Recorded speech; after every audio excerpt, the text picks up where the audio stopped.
Wow. So ang ganda ng view dito. So worth it yung inakyat natin na bundok dahil tignan niyo naman yung view. Ang ganda, di ba? Ito ang bundok ng Hong Kong. Dito tayo. Yan. Yan yung galing Taitam Reservoir. Yan. Yung galing imbakan ng inumin.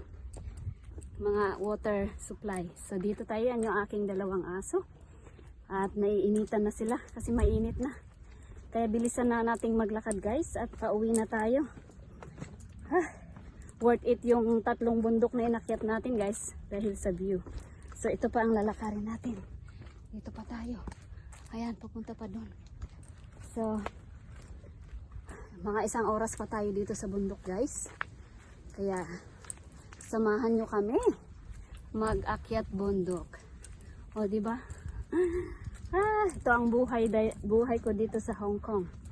Yan, dahil wala akong alagang mga bata, so dito tayo sa aso. Kaya puro tayo bundok, hiking, dagat. Ayan. So dito na tayo sa bungad. Ayan ang bungad guys. Ito ang bungad ngayon. Yan.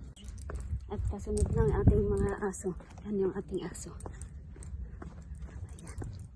Ating aso. Daisy! So, mainit na talaga guys. Medyo natagalan tayo dito sa bundok dahil sa kabibidyo natin. Kaya ayan. Yan ulit yung view natin. Ayan ulit yung view natin. O, di ba? Worth it yung view natin. Ayan. So, ayan yung Repulse Bay.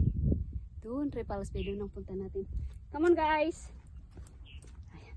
At nahuli na yung aking dalawang boss na aso. Ayan, saan na sila? Mainit. Let's go.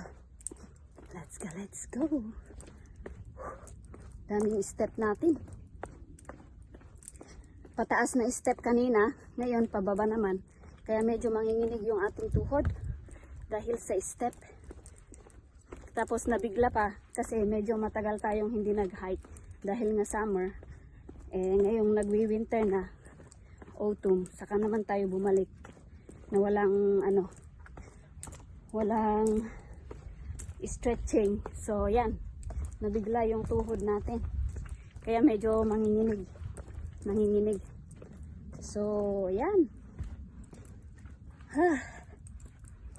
Pero talagang ganyan, masanay din ulit yan guys, and then okay na naman kasi 3 times a week na naman tayong mag-hiking sa bundok dahil palamig na.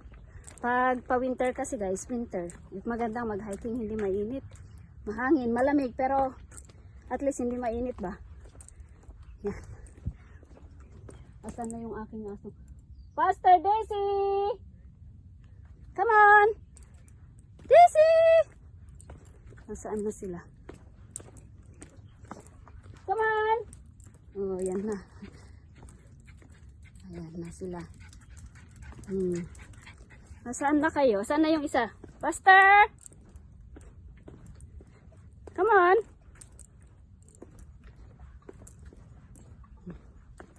Napagod rin sila guys.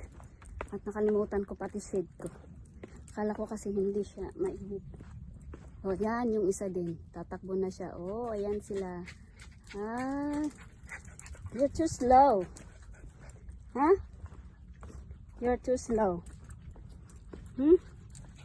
So ayan na ang Repulse Bay doon. Malapit na tayo.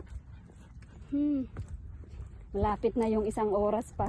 1 oras pa ang lakad natin bago natin marating yung ating destinasyon, makauwi.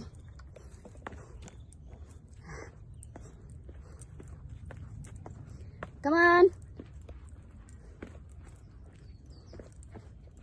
Nanginginig na talaga yung tuhod ko guys kasi tingnan nyo naman yung hagdanan natin puro pababa.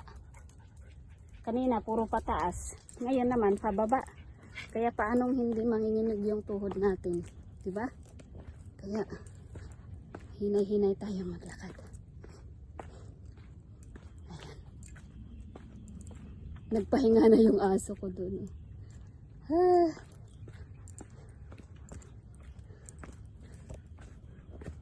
Napagod rin. Sa init pa. Swimming kami mamaya. Pagdating namin sa beach, mag-swimming. Para maano yung pagod nila, yung init nila. Wow! Nag-umpisa tayo ng 8. Anong oras na? 10 o'clock na? 8, 9, 10. 3 hours na tayo dito ha. 2 hours. 2 hours na tayo dito sa bundok. Saan na yung dalawa? Come on guys! Daisy! Faster Daisy! So, ayan na naman. Flat na naman dito. Ayan.